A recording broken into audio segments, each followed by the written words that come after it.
Good morning, family. I'm Stephanie Wade. I am Habasia, and I'm also the Creole Griotist, TCG.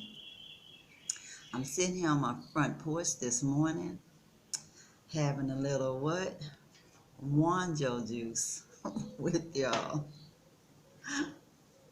I wasn't planning on the Wonjo juice. I've been drinking tea, but the electricity was off this morning, so I improvised.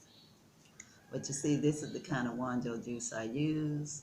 Light sugar, trying to keep my diabetes under control. It's been working. I had some yesterday and my blood sugar was still pretty much normal this morning. So, yay guys.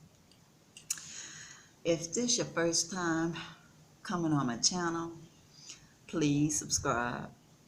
And if you have already subscribed, agape love you. I appreciate you. How y'all doing this morning? Wherever you are in the world. I'm enjoying myself in the motherland. I'm in Bruford Bella. I'm having a wonderful day because I'm listening to the birds singing, and hopefully y'all can hear it. They never film every morning. Y'all been admiring my earrings.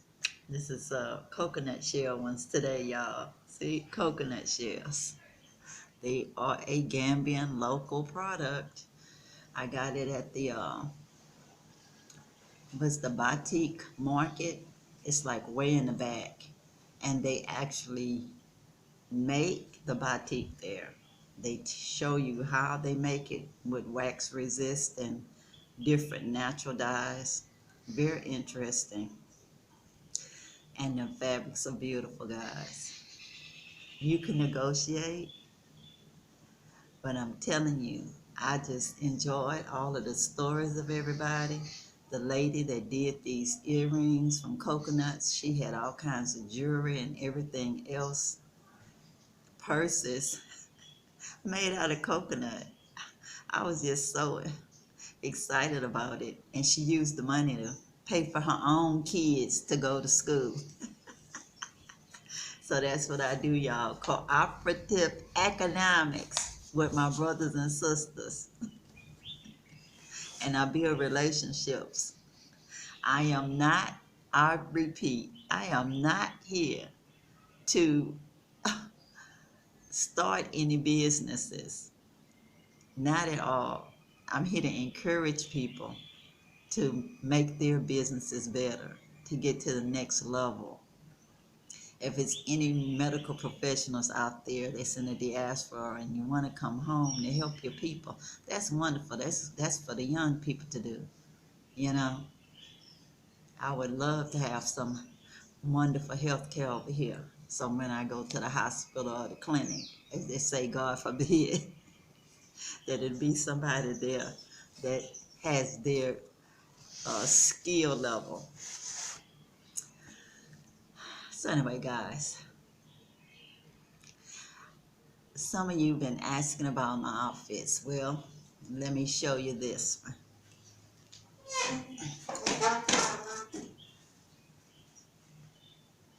I don't know how well you can see it, but it is just a simple top and a long skirt.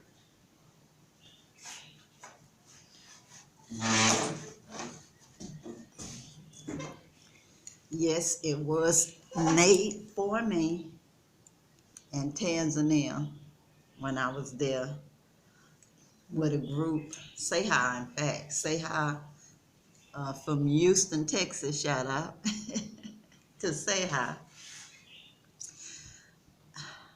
And it was a little lady that had a shop down the road from one of the guest houses we were staying at. And she had this fabric. And so she had to work very hard to make this this dress for me because it was just a little fabric, and I bought the fabric at her store, and she really didn't have anything that could go with it. But I really liked the fabric because it looks like ceramic bowls, and I like the colors. So she made it work, y'all. She did. She made it work, and she did put a lining in it.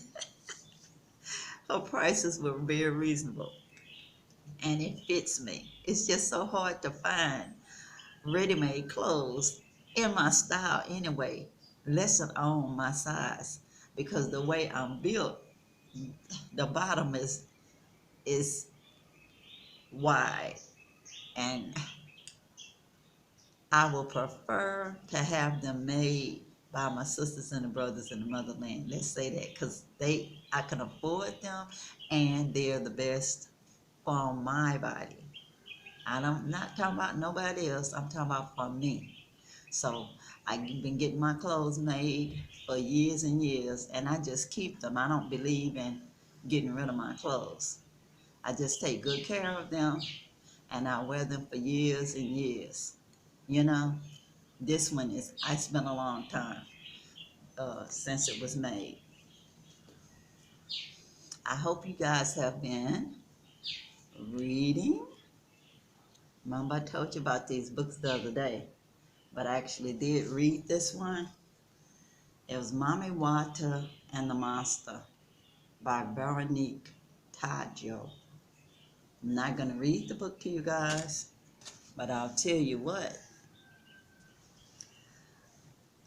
it was very interesting, and I think that for what I got of it, it was about not judging what a book by its cover, or not judging people on first impressions or anything else on first impressions. You have to first get the backstory and find out what's their issues. And maybe the issues could be resolved and they could be better people, you know? But I'm not going to give away the story though. So you can still buy the author's book. I was watching my brother Saeed's video last night, and shout out to THC, the Happy Companion. Yeah, on his video, he was talking about it's not land grabbing when you're coming back to your ancestral land. And somebody in his comments asked, it's his ancestors directly from the Gambia. Well, I thought about that for a minute, and I wouldn't dare answer for anybody else. But for myself, I said, you know what? That's what brought me here too, the ancestors. Researching my grandmother, what? Cora Sam, her name. So at first it was like Cora was like a instrument, but spelled Kora, and in French spelled Cora. And my grandmother's Creole, and they were speaking French Creole in Louisiana. So that name gets changed a lot from the spelling between the C and the K. Even here, even sometimes some of the people from here, when they travel to the West, change their names to Cora or Corah. And I've also seen Cora spelled Korah, but I've been told all Coras are related. But it actually started off as a surname, and I didn't find that out until after I came to the Gambia in search of the meaning of Cora. But anyway, I wanted to share a little bit of what I found when I was looking up some of this stuff about my own ancestry. I've done it on a previous video, and I promise you, this one is very, very short, because this one is only dealing specifically with this region. since people are saying, you know, are our ancestors from here. Because of the the awfulness of enslavement, of course, we're not 100% in anything because of how they forced us to intermix so we would lose our languages. They never had any concept that the griots, storytellers, some of my people, would get around it, have a loophole so you could still have a connection to the motherland. And some of that was through what? Language, down to keeping your surname by just giving it to your girls as a first name. And that way they always have it and it's passed on. And everybody thought that it just sounded nice. So anyways, this is my DNA results from DNA land ancestry. And I just up, uh, uploaded my raw data to there and they did a little breakdown. But the only part I'm going to address is the part that's around this area. And it says Senegal River Valley, 12%. Okay. And then it's a little breakdown on the Senegal River Valley. I know you can't see it, but you can see I have a printout of it. So it says Senegal River Valley, Mandinka and Senegal and Gambia and Western Gambia. So again, Mandinka and Senegal and Gambia and Western Gambia.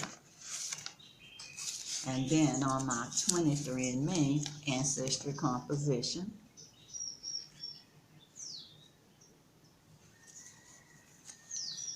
Senegambia and Guinea, 9.6%.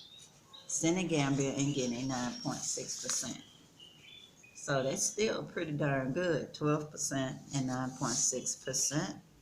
And those groups, and they were loud, y'all, so I heard them, and I came back to the Gambia to research their name. Okay, and it was talking about Mandinka, the Mandinka people. And remember, Alex Haley in Roots, he was saying that he was a Mandinka warrior, and they wrote it down as a Mandingo warrior. So they said the Mandinka people originally come from West Africa, which means that their ancestors were part of the Mali Empire. Later, the Mandinka had their own empire to the west of the Niger River, the perfect spot for farmers at that time, because the majority of the people were farmers. And then I was wondering, when I first started looking up Alex Haley Kunta Kinte, I really didn't remember him saying he was a Mandingo warrior. I guess my ears was always hearing Mandinka warrior. So I Googled it, and it said, when I compared Mandinka to Mandingo, it said West African people spread across parts of Guinea, Ivory Coast, Mali, Senegal, the Gambia, and Guinea-Bissau. And they said Mandinka, also known as Mandingo. So even the movie Mandingo could have been called Mandinka just as well.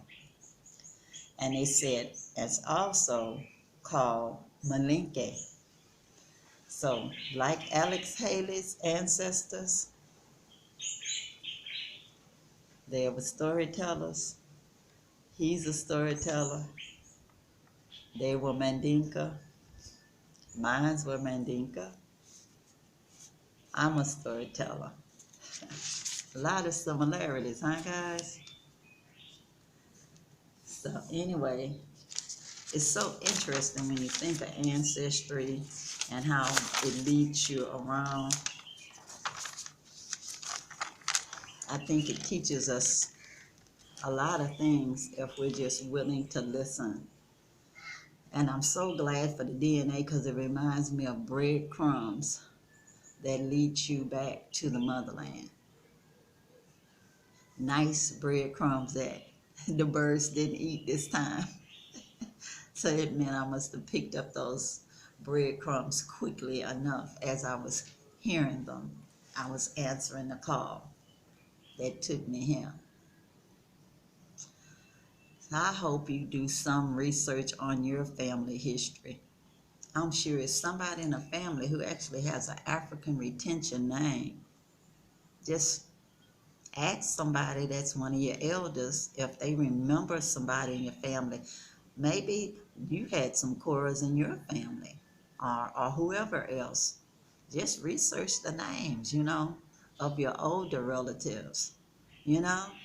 And lots of times, just because they sounded funny and we thought that they were made up Ebonics names, maybe they weren't, maybe they weren't.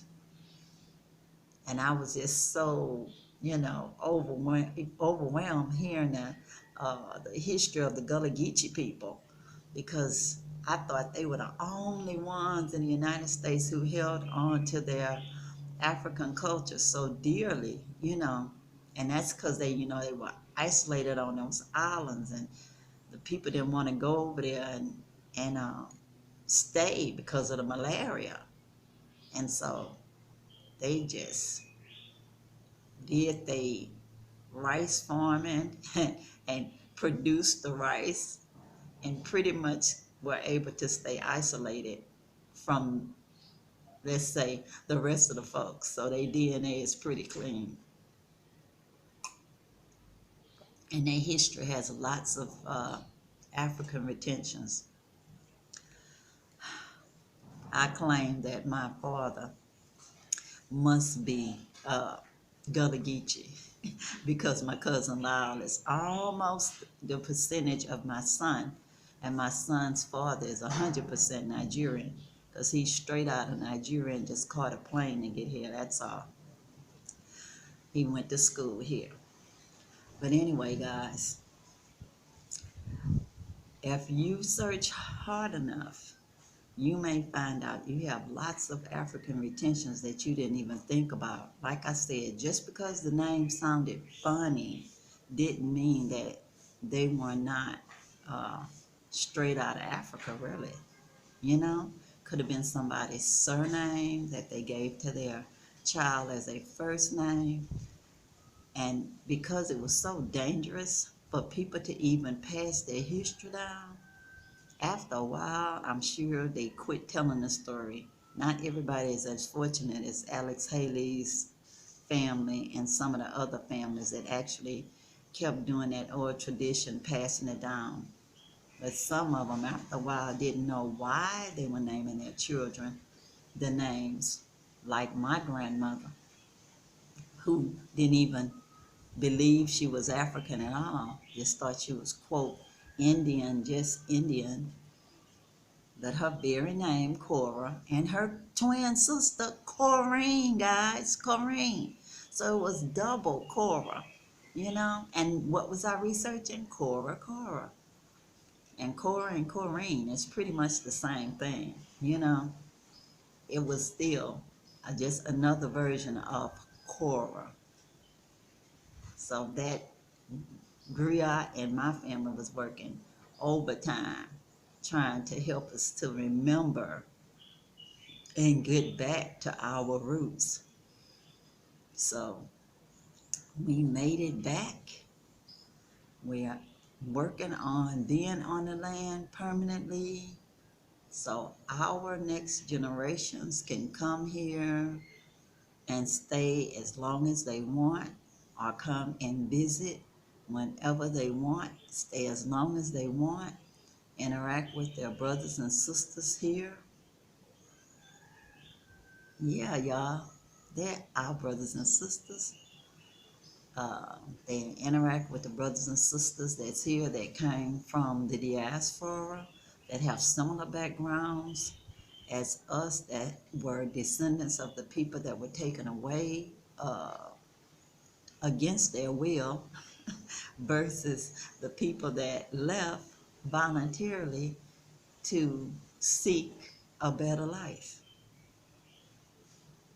You know good and well slavery had nothing to do with a better life. We just lucky that they lived through all the torture of it all. All I can say is thank you, ancestors. Love you guys. I guess I'll give them a drop of the Wonjo juice, y'all. My first libation to the ancestors with Wonjo juice. Hold on here. Gotta get up for that. So anyway, drop a Wonjo juice to the ancestors. Chorus sound.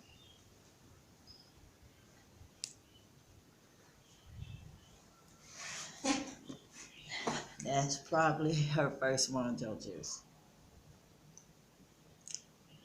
But we did have something similar. It was called Morgan David wine or grape juice.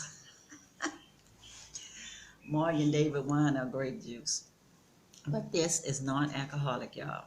So no Morgan David wine, but similar to grape juice. And when I was going to my land the last time, my friends, Salif, said those flowers growing in a neighbor's property, that was what Wonjo juice come from. So I didn't know, because I actually thought it was hibiscus juice, but it's not. It's actually something different. But I have had hibiscus drink also, but Wonjo juice and that is two different things. So anyway, guys, I hoped some of the things I said was interesting, informative, and even funny. If you start off your day with laughter, your blood pressure should be lower. Your heart should be lighter. And I don't know what all else. You got to fill in the blanks for that. But anyway, guys, I've had a wonderful time visiting with you. And I hope you heard some of the birds. I know I talked more than I do sometimes because I try to be quiet every once in a while to listen to the birds. But today I just wanted to share a little bit more information on my connection to the Gambia and coming back. And my property is a 20 by 20, and it's 3 different plots. But believe you me, I have lots of family. I'm gonna put a tiny house on it and put some food on it, but it's just a small place for as big a family as I have. But they're nothing like me, so they won't be visiting all at once. They just won't. But whenever they come, they'll have a place. Like they say, I go to prepare a place for you. Talking about my relatives now and my close friends, not folks I'm just meeting now. Not to say we won't be close friends later, but you have to have limits, y'all. I'm not, no rich person or nothing. I just keep it real when I'm making these videos. I don't want to be having people thinking I'm making false promises that I can't keep. No false promises here. I promised on the other video I'll share a coconut with you. That's 40 the last, and it's on me. And I meant that. And a Wonjo juice for the house. It's just so good. I don't know if you like the light sugar one or the one that's too much sugar for as I'm concerned. But everybody's taste is different, everybody's health is different. So anyway, until next time, guys, as usual, peace, peace, power to the people, and I'm out, y'all. Bye.